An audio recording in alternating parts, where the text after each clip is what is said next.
അടൂർ മണ്ഡലം എന്ന് വെച്ചാൽ അടൂർ മുനിസിപ്പാലിറ്റിയും പന്തളം മുനിസിപ്പാലിറ്റിയും പിന്നെ 7 പഞ്ചായത്തുകളോട് ചേരുന്നതാണ് അടൂർ മണ്ഡലം. വലിയ മണ്ഡലമാണ്, 2 മുനിസിപ്പാലിറ്റി വരുന്നുണ്ട്, 7 പഞ്ചായത്ത്.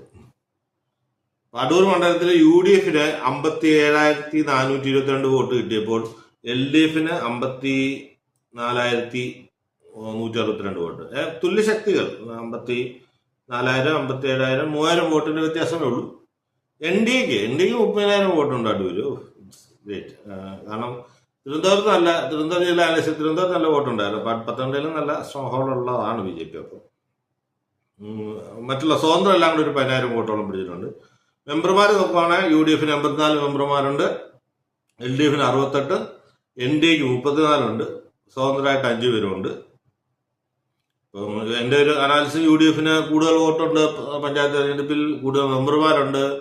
നാച്ചുറലി UDF ഒരു ഈസി വിൻ അടൂര് എടുക്കുമെന്നാണ് ഞാൻ വിചാരിക്കുന്നത്.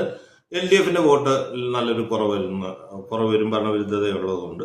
എന്നാലും UDF ഒരു കൺവിൻസിംഗ് ആയിട്ട് അടൂർ മണ്ഡലം എടുക്കുമെന്നാണ് എൻ്റെ ഒരു അനാലിസിസ്.